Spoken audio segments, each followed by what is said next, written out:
बहुत सुंदर लग रही हो महारानी।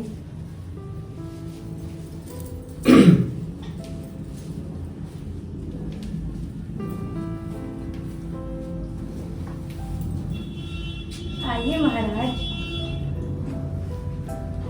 आपकी इस मुस्कान को देखकर हम सब कुछ भूल जाते हैं महारानी।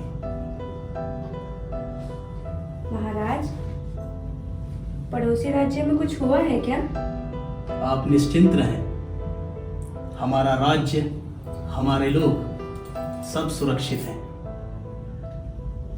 महाराज, एक बात और है। क्या बात है महारानी, आप बताएं हमें। जो हमें अंदर से खाए जा रही है, हम आपको कैसे बताएं?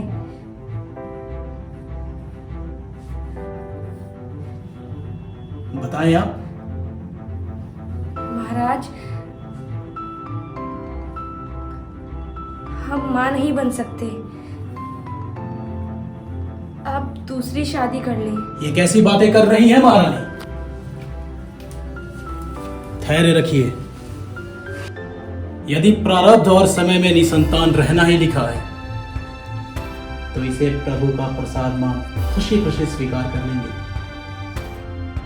आपसे अनुरोध है कि आप फिर से विवाद का विषय नहीं उठाएंगे।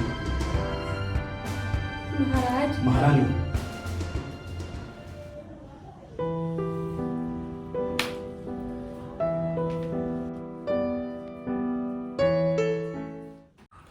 सावधान! वल्लभगढ़ के राजा महाराज वल्लभ पधार रहे हैं।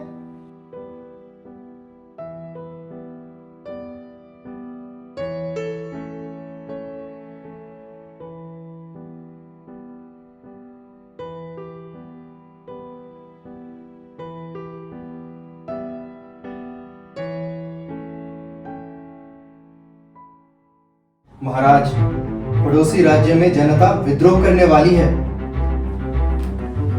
महाराज, अब हम क्या करेंगे? महाराज, हमें पड़ोसी राज्य पर आक्रमण कर देना चाहिए। वहां की प्रजा भागी हो गई है। राजधर्म का अर्थ शासन नहीं कुंद से, बल्कि प्रजा के प्रति अपने दायित्व का निर्वाह होता है। राजा एक पेड़ है, विशेषाधिकार नहीं। क्या थे अनुज कि तुम भी राज्य की सुरक्षा के प्रति उतने ही चिंतित हो जितने कि हम, किंतु उसका यह अर्थ कदापि नहीं कि हम केवल संदेह के आधार पर पड़ोसी राज्य की परिस्थिति का लाभ उठा उसका अधिग्रहण कर लें।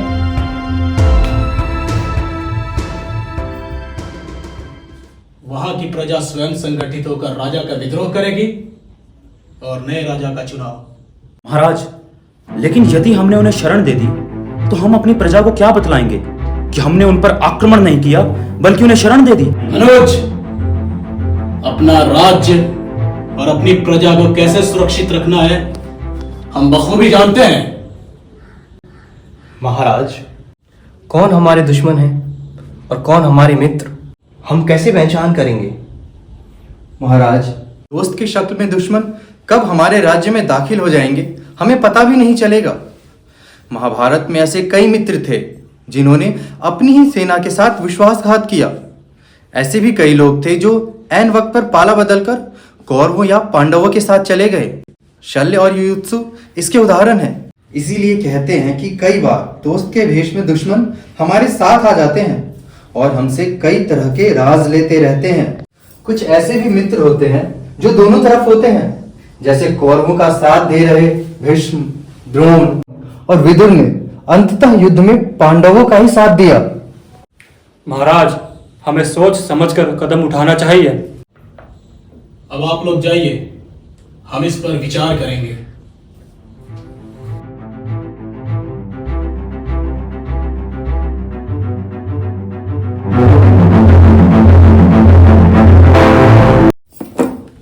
ये वाली पहना दूं? लाइए, हमें दीजिए।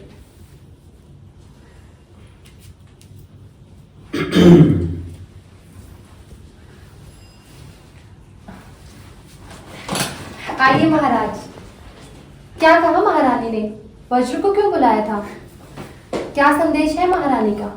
देख रही हो प्रिय, महारानी ने वज्र को मुकुट पहनाकर महाराज कहा, हमारा पुत्र महाराज बनेगा, प्रतापपुर का महाराज। क्या सच? जी महारानी। क्षमा चाहती हूँ महाराज, एक आवश्यक सूचना है। हाँ कहो। बड़ी महारानी गर्भवती है। क्या महारानी गर्भवती है? जी। नहीं, ये नहीं हो सकता। प्रतापपुर के सिंहासन पर हमारे पुत्र के अतिरिक्त और कोई नहीं बैठ सकता, समझी? हरिचरण। जी महाराज। गौर से सुनो, राज वैद्य को अपने पाले में लेकर महारानी को ऐसी जड़ी दिलवाओ कि उनकी संतान जन्म से पहले ही मृत्यु को प्राप्त हो जाए। जाओ, आश्रम में सत्संग करने योग्य वल्लभ को तो प्रतापपुर का शासन मिल गया, लेकिन मैं अपने पुत्र के हाथों राज्य नहीं छीनने दूंगा। इसके लिए चाहे मुझे राजद्रोह करना पड़े या किसी राजकुमार या महाराज का वध, प्रतापपुर का महाराज मेरे पुत्र के अतिरिक्त और कोई नहीं हो सकता। महाराज, आप शांत हो जाइए। दासी, ध्यान से सुनो। तुम महारानी पर नजर रखोगे, राजवैद्य से जड़ी बूटी लेकर उन्हें खिलाओगे।